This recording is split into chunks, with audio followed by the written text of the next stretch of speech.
Hello hi നമസ്കാരം. ശ്രീ ക്രിയേഷൻസിൻ്റെ പുതിയൊരു വീഡിയോയിലേക്ക് ഏവർക്കും സ്വാഗതം. ഇന്നത്തെ വീഡിയോയിൽ ഉൾപ്പെടുത്തിയിരിക്കുന്നത് ഒരു വാഴയ്ക്കപ്പം ഉണ്ടാക്കുന്നതാണ്.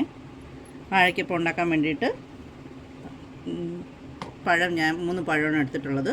ഇതുപോലെ നൈസായിട്ട് ഞാൻ അരിഞ്ഞു വെച്ചിട്ടുണ്ട്. ഇനി അതിനുള്ള മാവ് തയ്യാറാക്കാം. വാഴയ്ക്കപ്പത്തിന് ആവശ്യമായ മൈദാമാവ്, കുറച്ച് മൈദാമാവ്, അത് നമ്മുടെ അളവിനുള്ളത്.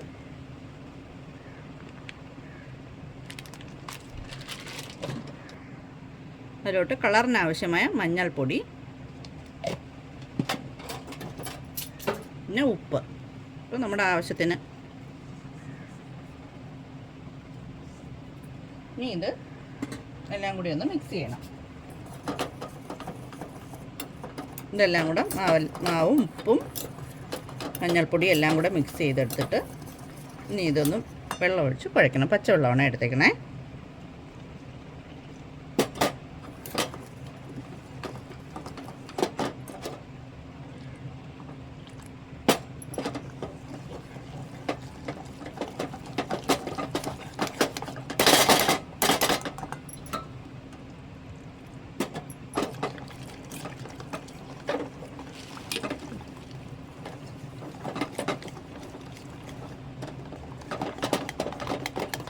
കട്ടയൊന്നും ഇല്ലാതെ നമുക്ക് ഇങ്ങനെ മിക്സ് ചെയ്തെടുക്കാം.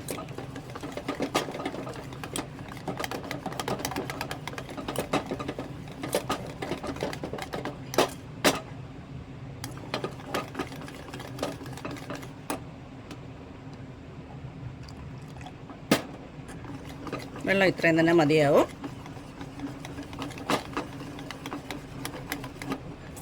ഇങ്ങനെ ഊരിയെടുക്കുമ്പോൾ ഇട്ട് വരുന്നു. ഇതാണ്.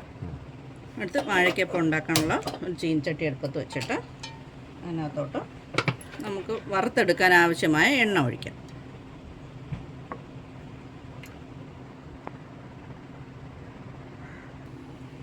എണ്ണ നല്ല തിളച്ച് വന്നിട്ടുണ്ട്. അപ്പോഴേക്കും നമുക്കൊരു പഴം എടുത്ത്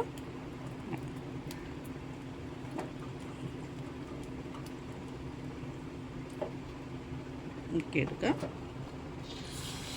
പിന്നെ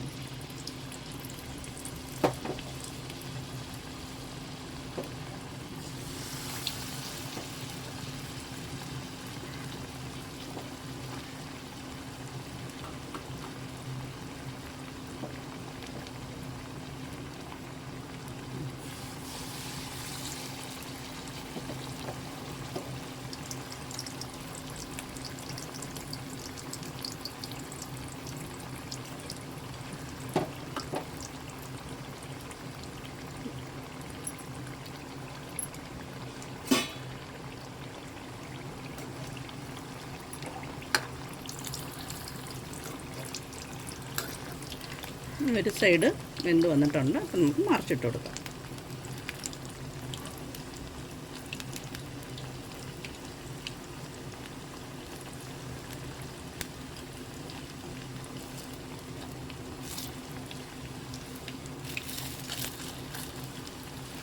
ചാനൽ സബ്സ്ക്രൈബ് ചെയ്യാതെ കാണുന്നവരുണ്ടെങ്കിൽ ഒന്ന് സബ്സ്ക്രൈബ് ചെയ്തേക്കണേ. അതുപോലെ തന്നെ ആ കുഞ്ഞു ബെല്ലും ഓളും കൂടെ ഒന്ന് പ്രസ് ചെയ്തേക്കണം.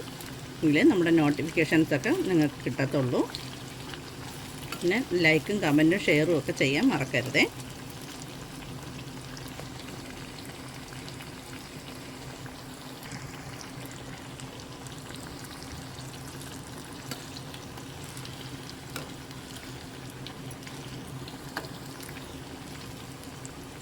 നല്ല ടേസ്റ്റിയായ വാഴയ്ക്കപ്പം റെഡിയായി വന്നിട്ടുണ്ട്. നമ്മൾ അധികം പൊങ്ങിയൊന്നും വരത്തില്ല. കാര്യം എന്ന് വെച്ചാൽ നമ്മൾ സോഡാപ്പൊടിയൊന്നും ചേർക്കാതെ വീട്ടിലെ ആവശ്യത്തിന് ഉണ്ടാക്കുകയാണ്. കടയിലൊക്കെ ഒന്ന് വാങ്ങിച്ച് കഴിക്കുമ്പോൾ അതിനകത്ത് സോഡാപ്പൊടിയൊക്കെ ചേർത്തിട്ടുണ്ടാകും. അതൊക്കെ വയറിന് ഭയങ്കര കേടാണ്. നമ്മൾ വീട്ടിൽ തന്നെ ഇതൊക്കെ തയ്യാറാക്കി കഴിച്ചു കഴിഞ്ഞാൽ വലിയ സമയമൊന്നുത്തിൻ്റെ ആവശ്യമൊന്നുമില്ല, വലിയ ചിലവുമില്ല. 3 പഴം ഉണ്ടെങ്കിൽ ഒരു കുടുംബത്തിലുള്ള ഒരുപാട് പേർക്ക് കഴിക്കാൻ പറ്റും. ഒരുപാട് പീസ് കിട്ടും ഇതിനകത്ത്. നല്ല ടേസ്റ്റി ആയിട്ടുള്ളതാണ്. പഴംപൊരി റെഡി ആയിട്ടുണ്ട്. നമുക്ക് പാത്രത്തിലോട്ട് മാറ്റാം.